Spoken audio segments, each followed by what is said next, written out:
Hello, my fellow readers. This is Dark Symphony 777 with another video. As always, link to the story will be. Why did I say link to the story? Oh yeah, because of what the video is about. Would that count for this one? I don't know. I always seem to go off topic. Might as well get it over with right from the get go. Please like the video, subscribe to the channel, click on that bell for notifications, join my Discord, link to it is in the description as well, and leave a comment in the comment section below on your thoughts of the video. So, this is actually going to be something of kind of a weird departure from the fanfiction reviews. This is actually a part 2 to my Angseth review. The reason being is there was a lot of stuff that is one of those stories. Angseth is one of those stories that there was a lot to talk about. And I feel that the only way to properly kind of go into detail and discuss and talk about it was basically make a part 2. Combined with what I think was wrong with it and what needed to be fixed. Let me explain why I'm doing a part 2 in the first place before we get into the nitty gritty. The reason I'm doing part 2 is down to 3 reasons. 1 major reason and 2 minor reasons. The major one is I was actually pretty rusty when I did part 1. The reason being, I haven't really did any fanfiction related stuff in about 2 weeks, maybe 2.5 weeks. So I was having trouble thinking straight, trying to figure out, especially with a story like this, with many moving parts, it was very hard to kind of get back into. I think I may have, really overcomplicated myself in the first part. I'm still going to leave it up, but this part is going to be more clerical and clear over the first part. The second part being... The first minor part is that I was still recovering from sick. I still had about a bit of a fever, so it was actually hard to think. It wasn't as big as, I was rusty, but it played a part. And the third part is you probably heard it. I don't know if you heard it. It's probably near the end of the video, but halfway through the video, my little brother and little sister actually started arguing again, and that actually got me worried over the fact that the microphone might actually pick them up. I actually had to be careful, and I had to secretly worry that I may have to redo the entire video, and I just been so busy that it was a risk I had to take. So I slightly lowered my voice. I'm pretty sure the mic did pick them up, but at the end, so I don't have to worry that much. At least let me know if in the previous video, or if not, I'll probably check it out myself just to see if the original video picked up their voices. If not, then yeah, it's fine. If it did pick them up, it's more than likely it's probably just the last couple minutes of the video, so it's not really big a deal. So, Angseth.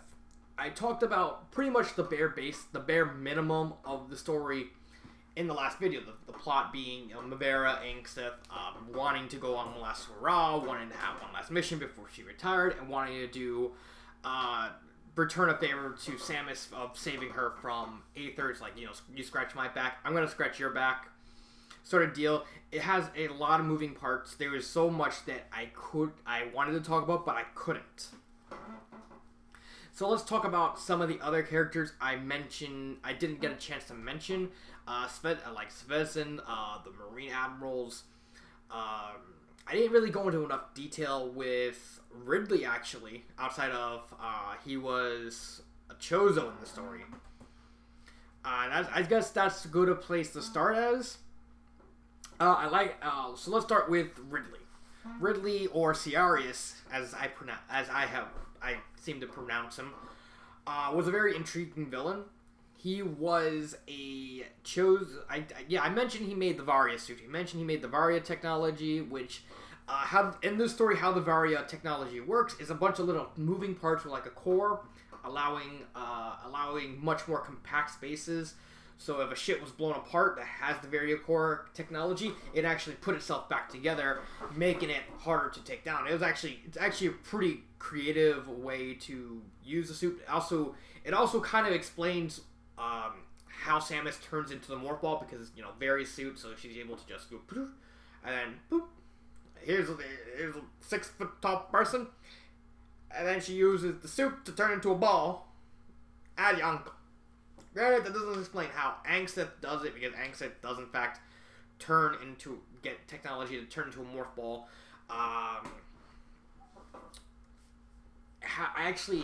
While the build-up to Ridley was actually pretty phenomenal, everything past that was actually pretty lackluster, especially with his motivations in the story. His motivations were really, really weird. But I'll get into that in the second half of the story. There was in terms of other characters, there was the Marines, which were more wasted characters, including Mizzen, Mercen, both the real and the fake one. The fake one was a robot created by Ridley to kind of help his plans along, and the real one is like, okay, he's just a guy, he's just there, fine. Sarek and Sakul. They were interesting characters, basically. Rogue Chozo, who actually worked with Ciarius, who just left because they wanted to arrest them for simply working with Ciarius. And it's like, okay, we're gonna be humans and Confederates.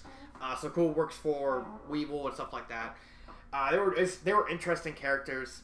Again, I believe in the first video I told him when I read the story in my head, I gave him Scottish accents for some reason.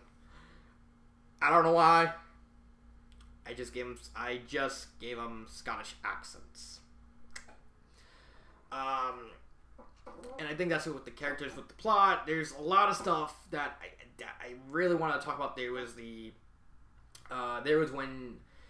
fact that Angseth, she actually lost her right arm and her right leg in an accident with her ship, and she's like, I'm gonna live with the ship, I'm gonna die by the ship. And she constantly had her ship repaired, simply because took a piece of me. It's my ship, I'm gonna keep it.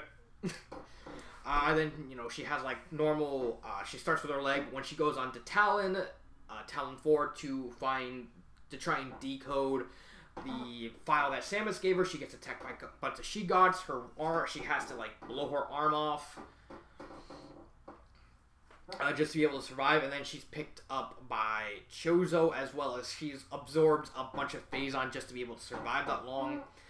We find out a little backstory of her is when her family and everyone in the area where she lived, which is a big mining colony, was hit by a rogue Leviathan seed and was drenched in Phazon, and the people were actually able to adapt and were able to live in there with Phazon in the body. But Angseth, she was a kid. She wasn't able to adapt. She didn't get her body didn't fully grow yet to allow her to absorb Phazon, and her trip to the military allowed her to not be able to get infected. Hence why a big part of the story has her dealing with this Phazon addiction sort of thing, because her body didn't adapt to withholding Phazon yet. And so when she was introduced with Phazon, her body literally went into overdrive and overloaded her, causing her to pretty much become addicted immediately. So it was an interesting character quirk, especially how the author did it. I have to give kudos to Cheshire Cat for that storytelling aspect. I think that was done exponentially well. There's the whole deal with the Salem, basically. At the end of Act 1, Chapter 15, Thomas is revealed to be evil. At that point in time, we don't know that. We didn't know Thomas was Ridley. So, Ridley kind of duped everyone into going to SR388, so that way he can make this gigantic circumstance to cause strife, and so that way he can have an entire sector to himself. And a lot of stuff is done well. Candon, I didn't talk much about Candon because I really wanted to talk about him. That was another symptom of what happened with the last video. Candon, he showed up only really during the Salem chapters, which are about 3 chapters long. So basically what happens was Angseth is actually about, they're getting ready. They told the Chosen that we have to go find. We're going to go to a planet called Anubis 4 to the Pentacle to get Samus, because at that point in time they found out where she is, and they were on their way there when they got a call from the Salem requesting assistance. So they decided to go there and help them out, and there's this big Gamma pirate fleet coming, and so Angseth and Weevil saying, get me to that ship. And then they go, and at this point in time in the story, Angseth is actually wearing these high-tech,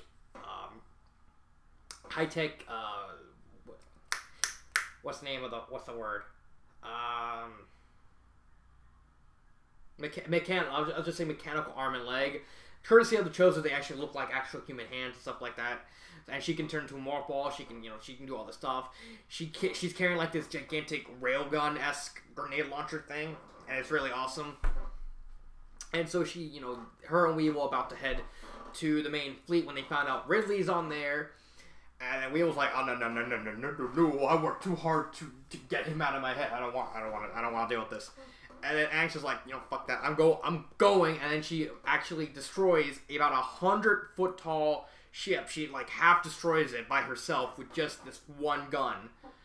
She manages to find Ridley, who turns out to be Thomas, who turned out to be all this, who turned to be behind everything from the first bunch of everything beforehand. And his suit, and basically Ridley was basically just a gigantic modified suit, Varia suit, that allows him to shapeshift. And Ciarius technically died. His conscience was still alive, but he was still able to build everything and became Ridley.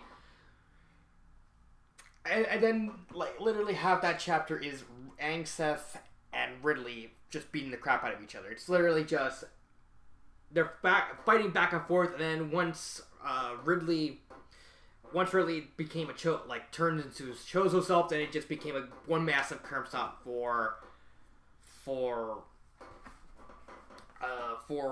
Ciarius to Angseth. He just completely just beat the living daylights out of her. It's like, yeah, but he goes I need you to live, because in order for you to live, only then can my legacy be preserved. And I'm like, what? Because he made a very cryptic deal of it by not only saying that, but also, you're the only reason why I'm still alive. It's like, okay, are we doing a Horcrux situation sort of thing? Angseth has to die in order for Ciarius to die. It was really confusing. And after that, they managed to get established on Angseth is picked up by Weevil. Weevil actually offers her a choice. We found out that your body can absorb Phazon and use it, but you didn't grow up in the area to properly adapt to it, so your body was not able to gain that their gallbladder. Basically their gallbladder acted like a Phazon vent, allowing them to properly use the Phazon and not be affected by it. And Weevil offered Vera a choice. If you want, we can actually perform surgery on you, give you this gallbladder so you can properly use the Phazon, and so you won't die or get sick or anything. Vera actually tells him, no, I can't do it, because then that'll be recovery time that we can't have. Because they still have to rescue Samus. And so another alien race called the Kraken, they start approaching the station. And so they're trying to build this base when a couple other troops actually find Kandon caged up, and they open him, and Kandon just talks in the third person, just so ridiculously hammy. In the first video, I said he's basically just a robotic bio-alien played by Adam West, because he sounds like something Adam West would do, because Kandon is going to go hopefully into the ventilation system, and these Marines, they are going to save everyone and they're going to fire their guns at me. Hello! And he was just basically a riot to hear. And he was basically looking for someone named Penelope, which was a ship. And I honestly thought that was hilarious. When we're introduced to who Penelope is, it was a ship. It was like, Okay. Is it like Samus's ship with like with the AI in it? And they said, sir, yes. The ship doesn't have AI. It's just a ship.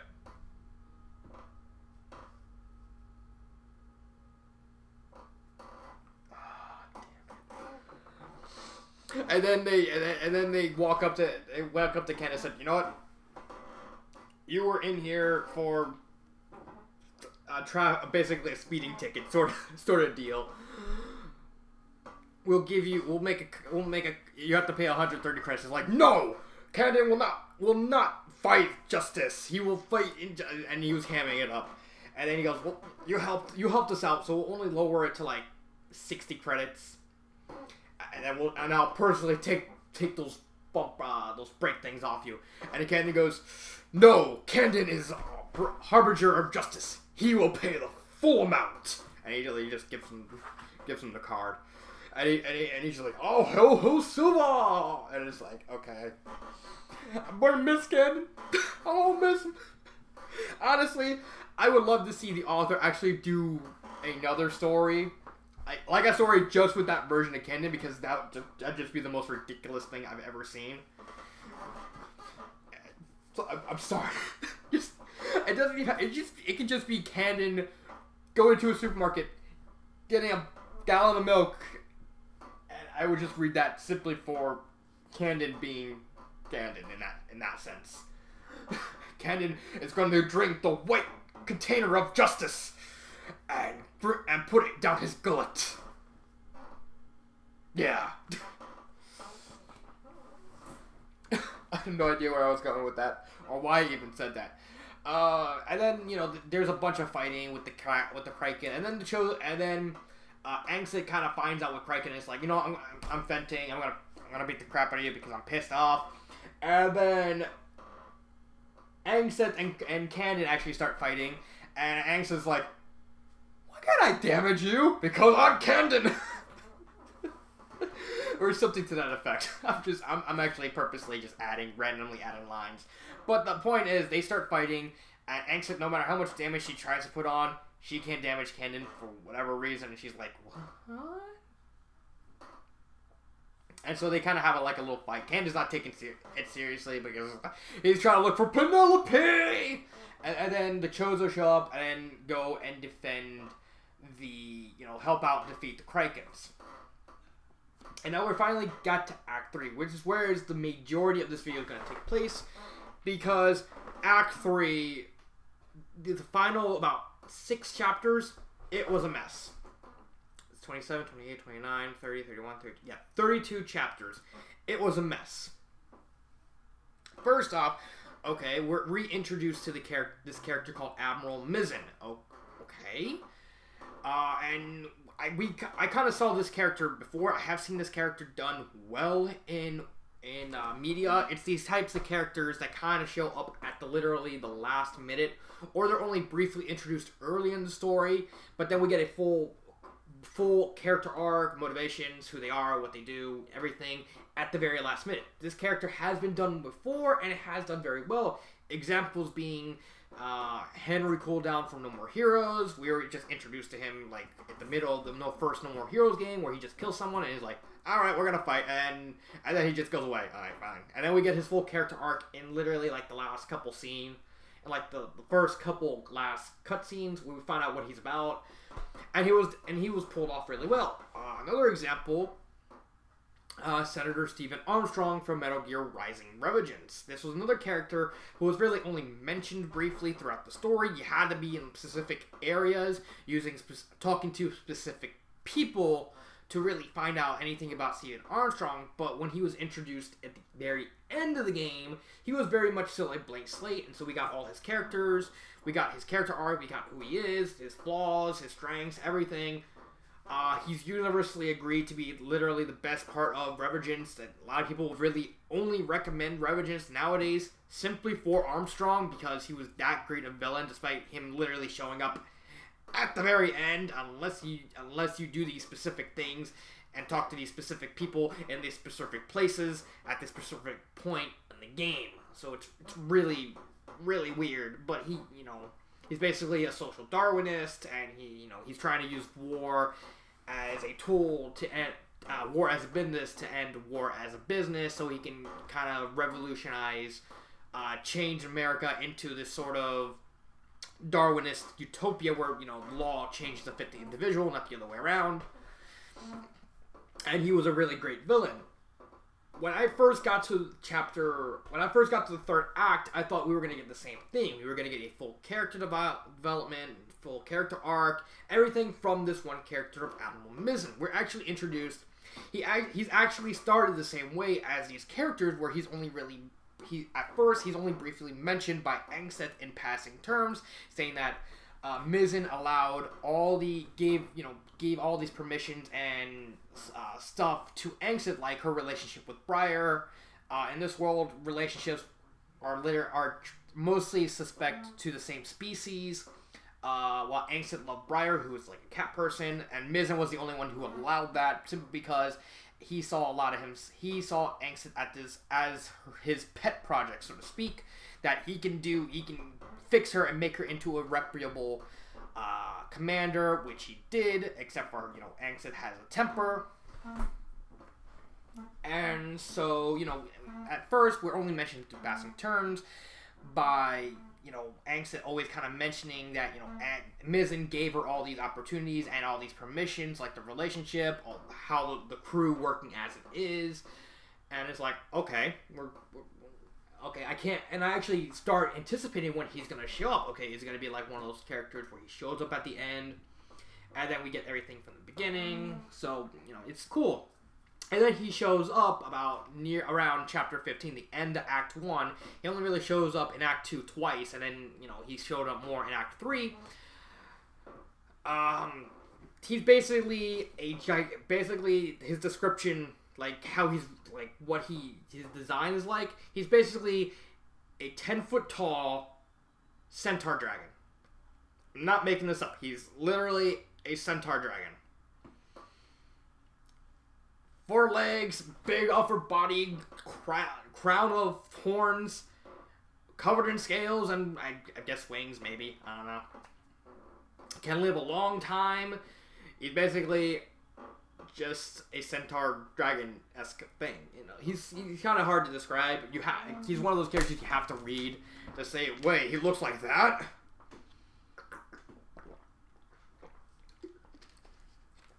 And so, and then he barely does anything. He's like, he's just being silent, not really talking that much. And I'm like, oh, okay, the author's still gonna do the thing. He's gonna, build anticipation. We get a full character bow right at the end with all the bits and pieces so that we can like this guy more. I'm like, okay, I'm cool with that. And then the first red flag is thrown when the last scene he actually personally shows up in. And he's talking to another Marine system admiral, and she's talking about Angseth. Is like, well, Angseth, he's helping. You gave all these opportunities, you gave all these special treats and permissions for her just to be able to work under you. And then he goes, he just doesn't care. It's like, okay, he's probably an antagonist now. Like, it was building up to his mystique, his aura, so to speak. And then it turns out he's a bad guy. And I'm like, okay, seen this done before. Let's see if it works. And then we get to Act 3, where his character falls completely apart. Okay, for first thing, when we're introduced to him on chapter 27, he's watering plants. Like, okay. And then we get a little background of not even him specifically, but more his species. Basically, his species are so dangerous, from what I've read. That part's just interpretation. That they only allow one of his species off the planet at once, and he was chosen. He can't take any mates. He can't, if he even tries to fall in love, he has to go back to live on the planet. He had all these restrictions set on him, and I thought, okay, that's kind of lonely, kind of tragic-y, but okay, tragic villain. Okay, I can deal with that. And we find out literally nothing about him for the rest of the story at all. We found out that I mean, the only other thing we might have found out is when he was watering the plants, he was talking about how, you know, flowers can be poisoned, but you can save them by, you know, taking off the leaves, like a leaf. Like if a leaf is like rotten, but the rest of the plant is fine, just take off the leaf, the rest of the plant will be fine. And he sees Angseth very much like the same way, like a rotten plant flower in a garden that you just take off, and the rest of the garden will be fine. So we have possible Darwinist motives, but that's literally it. We know nothing about this guy, and I thought, okay, we're gonna get literally everything we can on this guy right at the end. I thought it's the perfect time. He's reintroduced. We're gonna find out everything we can about him. Okay, let's find out. We learn nothing. We learn nothing, and that's just that's just disappointing. Because again, I have seen these characters done before, and I've seen them done well. Henry Cooldown, Stephen Armstrong, are just the two that pop into my mind immediately.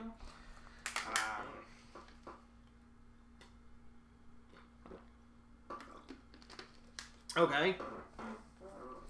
So, you know, he's very cautious, like, when he goes around, he finds, you know, when they said that something's weird with one of the ship, he doesn't take chances, like, cordon it off, we'll find out. And he goes, okay, Angseth's here, lock up everything. And we don't see him again, outside of mentioned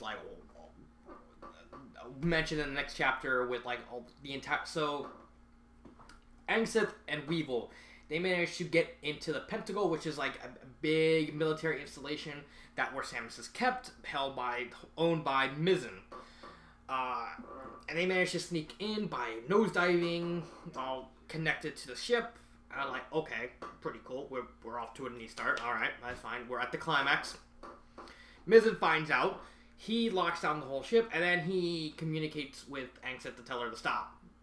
I'm like, wait, okay. Makes sense, but at the same time, it's kind of what's going on. Like, wouldn't it make more sense to like have him ready the troops or stuff like that? Okay, and he basically tells his troops, let out the clones, let the clones kill them, and he's like, well, there's troops to that. It's like, yeah, I don't care. All right, so he might be an overbearing boss. Okay, and then they let the mutated Samus clones out, and they go and kill everyone. Okay. And Angseth and Weevil manage to survive that. They get lured into a trap by one of the smarter clones, and then they manage to get Samus. Angseth kind of gets angry over Samus, because she can't really control her anger anymore because she's so far gone in her psychosis in terms of the Phazon. Like the Phazon is pretty much controlling her at this point. The only reason she's still alive is sheer willpower. So, you know, her and Samus fight, okay, and then, you know, Angseth manages to overload Samus with so much Phazon that it actually temporarily breaks the hold, so Samus is able to finally shed her suit of armor after years and years of being fused to it. So, okay, and then Weevil's like, alright, let's go. And then Angseth's memory starts regressing, like, okay, she's like, okay, yes sir, and she's barely able to stand up. And so now pretty much Weevil is doing this pro bono. He's pretty much just doing this alone. He manages to come to a lift where there's troops just lazing around, which begs the question, what the hell is Mizzen up to? Like, why did he not put the troops on red alert? Weevil manages to take some out, gets Angseth onto another lift to get him out with the help of another character named Sand. He's basically like this glass spider who's a hacker who reminds me of the comic book guy from Samson's worst story ever. Or should I say, worst ending ever. And so, well, sooner or later they're gonna come across Mizzen, and here comes Mizzen, just storming up while they're lifting up, and it's like, And then Weevil, and probably the only hilarious moment of the entire Act 3, Weevil like, what the fuck is that? And then Angseth actually goes and looks at us like, oh, he's my boss. And then Weevil goes like, an Argoth? And he's like, what? Especially since, Weevil has that big oval faceplate. So it's like just having him just be incredulous, like say, what the? What? And then Mizzen and Weevil start fighting. And then we get into even more problems. Because I cannot, as a reader, when I got to that scene, I couldn't take Mizzen seriously at all. No matter how hard I tried, I couldn't take him as a threat. I couldn't take him as an antagonist. I couldn't take him as a character because there was nothing going on for him. Okay, so he was Angseth's boss and given her like special necessities or terms to work for him, and then and it turns out he's working for Sirius. We don't know why. He might be social darkness, but we're not confirmed. We don't know literally nothing about him as a character. We can't take him as a threat, as an antagonist, even a secondary antagonist to Sirius, when there's nothing going for him. He has no character, and this was basically my big problem with Act 3.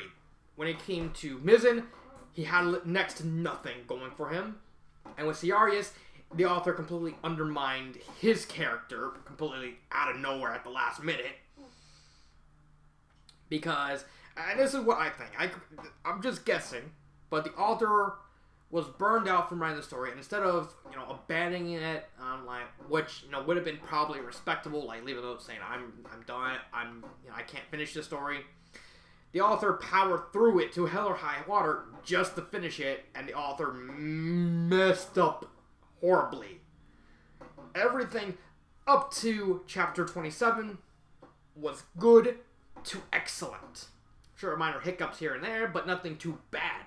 Chapter 27 to chapter 31, that's when it gets bad. We cannot take Mizzen seriously. Sirius loses all credibility, like during his fight, and we're not even done with Mizzen. So Mizzen is, Mizzen has the shield, and he has a gaunt, like some spears, and he has like a grappling hook, and he's basically just toying with Weevil. He's like, I don't give up. And it's like, and then he gets hit by a bunch of MREs, like canned soups or stuff like that. And he's like, okay, you're dead. So I'm like, that's kind of stupid. Like, first off, he hit his shoulder instead of his face. It would have made more sense to hit his face. Second off, Mizzen kills. Second off, the fight is completely anticlimactic. Not even anticlimactic. Shambles. It's basically just Weevil running around while trying to figure out how the hell he's gonna damage Mizzen, while Mizzen's just like, done. I'm gonna hit ya. And it's like, what am I reading? Because we can't understand the gravitas of the fight. We can't take it seriously because Samus is already an established character. Angseth, she had about who knows how many chapters building up her character. Weevil, he's already an established character, and he's been developed pretty well over the course of the story. And then we got Mizzen, who's just there. He's just really there. And then Weevil manages to find a rocket launcher and kind of blast Mizzen, but he uses his shield to protect himself. And then for some reason, a shield actually manages to drag him back, so that way, just trying to get them there. And then he somehow falls off a gigantic lift, but is able to stay on the lift. It's really shoddily written, because okay, he falls off the platform. Okay, and somehow he's still there underneath the platform. It's like, wait, how? The rocket kind of pushed him off the lift. How is he underneath the lift when, it's like a big kind of going up. How, or it's probably more likely going like this, which would probably make more sense since he's so big. He'd probably just lean. And then he kills Angseth with a spear to the back, and then she dies. And then the Chozo show up. So we got so for that part, we got a very underdeveloped character trying to be a villain. A horribly, badly written fight scene that went on way too short to mean anything, and it's not really worth anything because we can't take the person that we was fighting seriously because we don't know his character. Usually the best fight scenes are with characters that we know well enough about that, and we see how they interact through the art of fighting, as well as their characters developing through the fights themselves. We can't do that when one of the characters has no development. He's like nothing. He's just there. It's horribly written, and I did not like it. Then we get the Ciarius. Oh boy! So after Angseth dies, Weevil manages to get shut down, and being saved by the Chozo, he manages to reboot. He sees that Angseth is on life support, and Samus is awake about to kick some ass. And I'm like, okay. We got Samus versus Ciarius. I wanted Angseth verse to help Samus out. I'm kind of conflicted on that part. On one hand, it makes sense from a storytelling standpoint that with how Angseth's character was developing over the course of the story, she had to die. Like, it made a lot of sense for her to die at some point in the story, and I think it was probably the right time for her to die. And speaking of the death scene, going off tact back to that, her death scene doesn't mean as much because of the fact who killed her, a character we don't care about. If we had Mizen's character more developed, then Angseth's death would mean more, because then, we know how dangerous he would really be. I mean, even more extended fight scene would have been better. Or, we actually...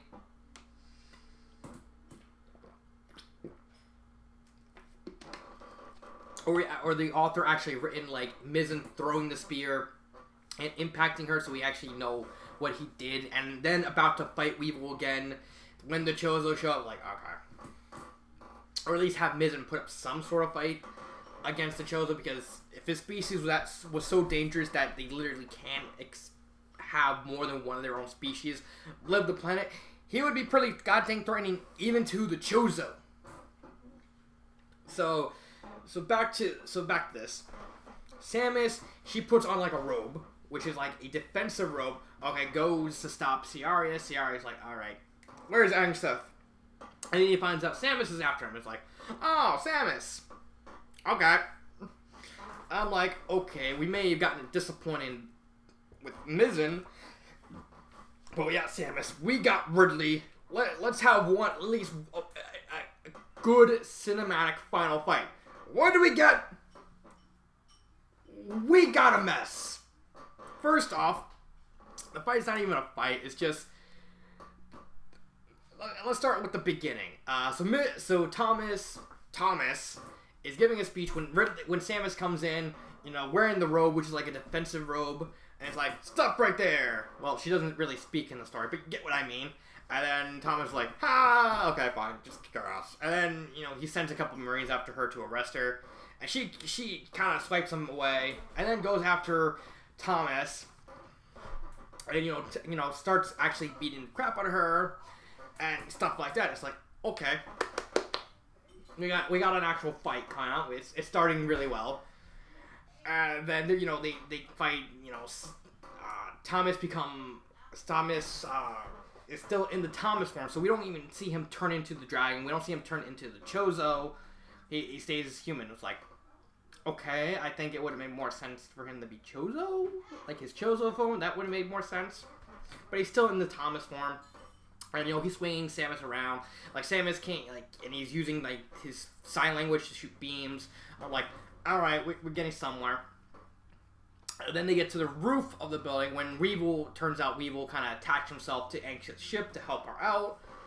I'm like, okay, now we got somewhere. Now we got, Samus has some help to probably do some damage, because early in that fight, Samus kind of thinks, well, I can't do any damage because the suit is basically just defensive purposes only. So it was like, okay, so I got Weevil helping me. Okay, so Samus got Weevil helping her to at least do some damage.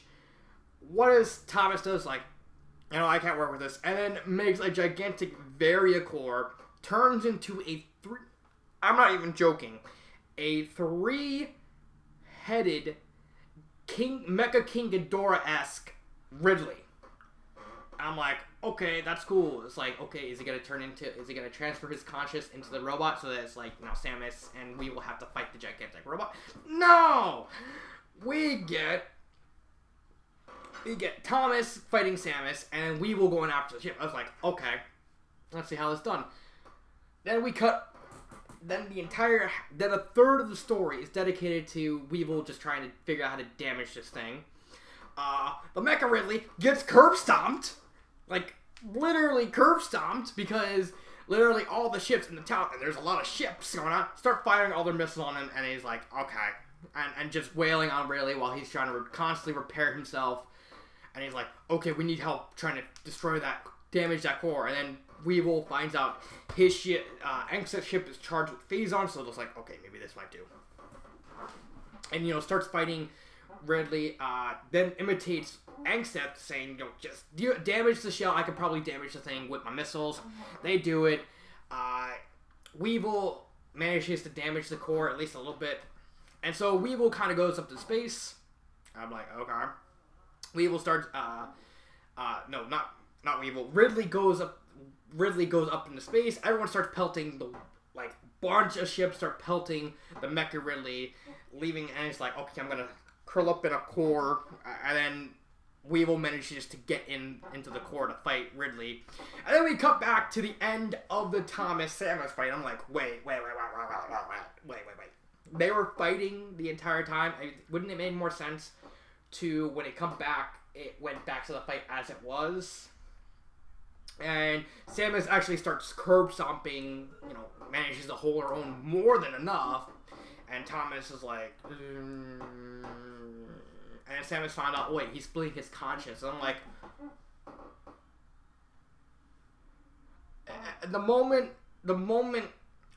I read that he was instinctively, I was like, no, please don't ruin this. Please don't tell me what I think the story is going to tell me. And it said, oh, he's splitting his conscience between the two. I'm like, oh, no. And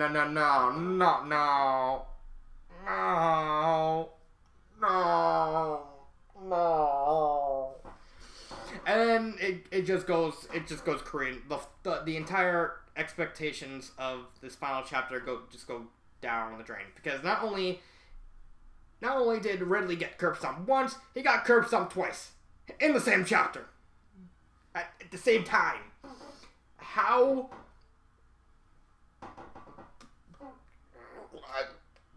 I don't know. When you get that, let me quote Emperor's New Groove. When you get that catastrophic failure just right. So Samus starts wailing on Thomas, and he realizes, oh, I lost. Okay. And then he tells Samus, it's like, I helped you figure out how to cure this, and I helped you. I'm like, what the fuck is going on? Yes, I cursed. Miracle happened. And I'm like, what is going on? Like, all of a sudden, Ridley was good? Really? Just a swerve for the sake of a swerve. Basically, what happened was, early on in the story, it looked like that Ridley was setting all this up for 20 years just to get a second Chozo Civil War started, just so we can, kind of become a hero again. He got a sort of hero complex. I'm like, okay, that's not bad. Literally start a civil war so he can be welcomed back into his clan, so he can continue with his work, and so people can worship him as a god again. I'm like, oh, that's fine. That's actually pretty cool. That's pretty creative.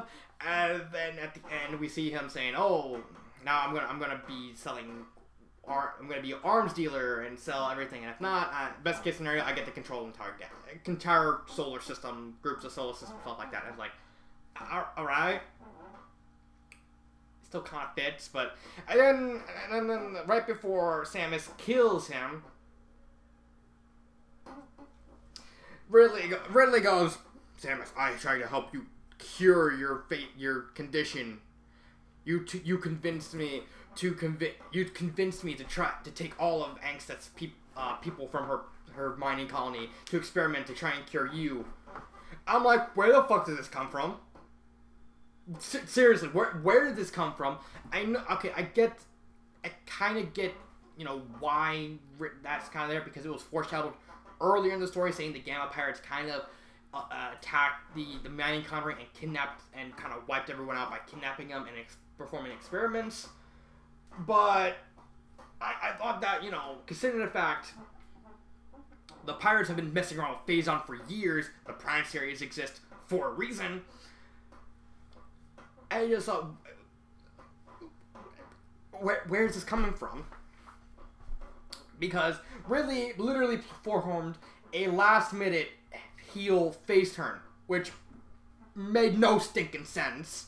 It was a swerve of Vince Russo epic proportions, because only Vince Russo can make swerves for the sake of swerves. This is basically the fan fiction version of a Vince Russo swerve. Come on, bro. We gotta swerve, bro. They're not gonna expect the bro. They're not gonna expect it. They're all marks, bro. We're gonna swerve them, bro. How are we gonna swerve them, bro? We're gonna have Ridley turn out to be a good guy the entire time for literally no reason, bro. Why? Because I said so, bro. Brother. Oh my god. That was so bad and so cringy. I'm like, why? I'm flabbergasted. I actually stopped reading for about 5 minutes. When I first read the story, I actually stopped reading for about 5 minutes, just trying to figure out, how does this make sense in the scope of the story? It doesn't. It's literally just, hey, Samus, it turns out you're the bad guy the entire time, and I was the good guy. What? So get this. Samus contacted Ridley to go to the Isrek mining colony where, Angseth lived, kidnap literally every single person to perform experiments with the sole purpose of Ridley trying to cure Samus.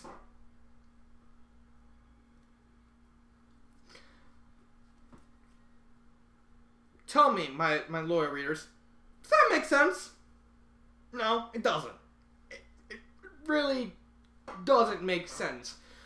If there was any type of foreshadowing, it might have made sense at least a little bit. But as it stands right now, it's a pile of hogwash. Just a pile of hogwash. What's hogwash? Simple. You take Roadhog from Overwatch, you make him drink some gargling Listerine and stuff like that, and then you have him puke. That's hogwash right there, son. That's hogwash.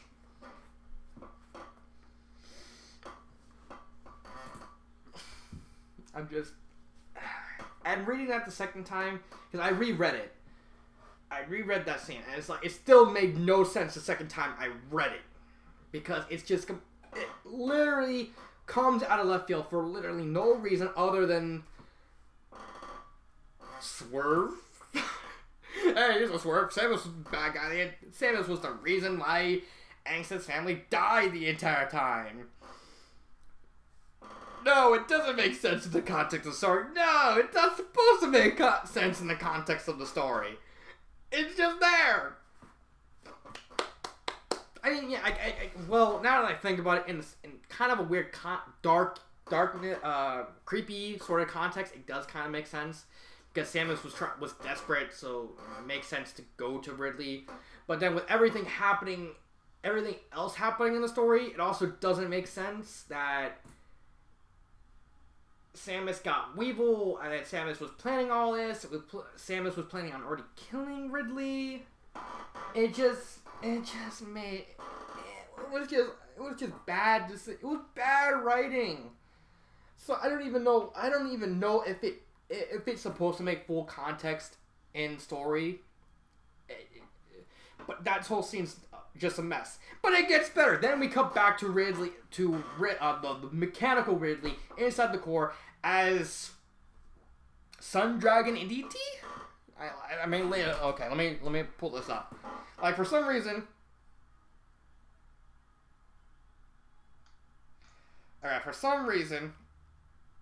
the author decides to turn a three-headed Mecha King Ghidorah-esque Mecha Ridley into Sun Dragon.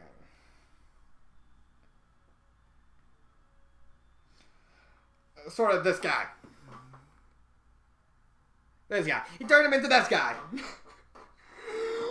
Okay, and I'm like, okay, why am I getting Yu-Gi-Oh vibes from this? Wait, that's Sun Dragon in Inti. Okay. And we have Weevil curb stomping Ridley with help from Ridley, because somehow Ridley ends up inside Weevil's head. It's like, aha. And then weirdness happens, like Ridley tells him, hey, you should go down in like slightly cryptic terms, like, hey, shoot the throat, fire the missiles down the throat. And then Ridley help Weevil kill Ridley. It's just a gigantic cluster of horrible writing decisions. It made no sense in the context of the story. It was bad. It was really bad. And honestly, the only thing I would want to change in the story is just build Mizzen up, like make him an actual credible threat. So Angseth's death meant more. That means just develop him more. Don't give us get rid of the retarded swerve. Like, just get rid of the retarded swerve of, hey, Samus, I was a good guy, you're a bad guy, you asked me to kill them. Get rid of that. That was stupid. Or don't add the Mecha Ridley. Just have Thomas turn into the Chozo version, have them fight 2-on-1, and then when he realized he was still losing, have Ridley turn into the mecha three-headed Ridley, and then the fight goes into that. That would have been better. But it gets better. So Weevil manages to kill the Mecha King Ghidorah, and then Ridley, as Ciaria said, now my legacy will be secured. It's like, where is this coming from? At this point, I'm actually pissed off. When I first read the story, I was actually furious. I was actually about to private message the author, voicing my displeasure about this entire sequence. So, Weevil manages to kill the Mecha Ridley. I'm like, okay, it's still bad, but it's like, okay, at least the good guys won. At least, like, thrilling, climactic fashion. And then Ciaria Sko shows up saying, hey, I'm gonna give you a gift. It's my legacy of my history. And then he puts a Varia core inside Weevil, allowing him to merge into the ship. I'm like,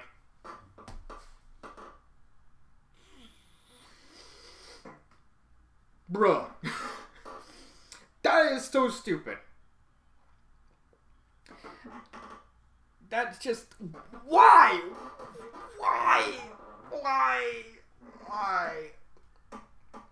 I mean, it would have made sense to either destroy... If you wanted to give Weevil a Varia form, you could have had him when he destroyed the crystal, that, the ship kind of absorbed it and tried to merge, like the Varia core... the broken Various core tried to merge with the ship and inadvertently merge with Weevil as well. That would have made more sense. But no, Ridley's like, here's a core. You're now my legacy. Good luck. It was just a mess. Thank God the wedding scene with, you know, everything that happens in that, and everyone saying, you know, with Angseth kind of, and everything with that was done really well. But everything up to that was just so bad.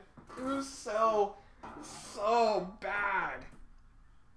And then there's an unnecessary epilogue involving Jones meeting a rich dumb girl who just wanted to cryostasis herself so she can go on retirement early as about a young adult. Which is an unnecessary brick joke to end all brick jokes. You could have just, I don't know, you could have used the epilogue to kind of at least solve the Mizzen problem, like at least have Angseth talk to Mizzen. That would have been okay epilogue. Have talk a little about you know, the history behind the Isrek mining mining operations, with what happened with that. That would have been good. No, what we get is a dumb brick joke. It's stupid. This whole yeah, I nearly spent an hour talking about how bad only a couple chapters of a 32 chapter 300,000 plus word story is. That takes some dedication. But I wanted to talk about what this story was about. Why I think if it wasn't for Act 3, this probably would have been Better Off Alone. Better Off Alone, still my favorite fan fiction of all time.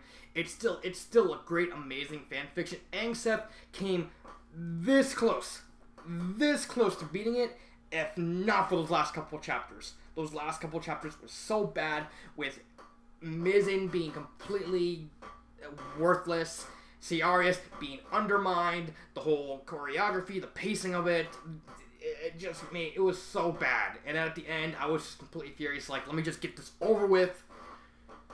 Let's just finish. And then it's like, okay, we got at least a good ending. And then the epilogue was just rubbing salt on the wound. It's like, hey, you like that ending?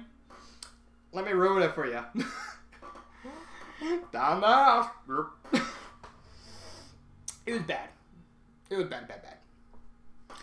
So before I end the video, I want you, the reader, go read the story.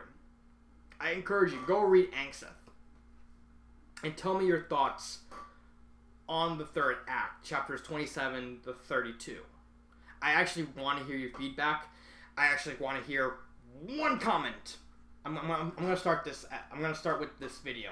One comment. I at least want to hear a single comment a video. And if I get enough subscribers, I'll raise it to two comments. And we'll go off from there. So that is the second half of the Angseth review. This has been Dark Symphony 777, and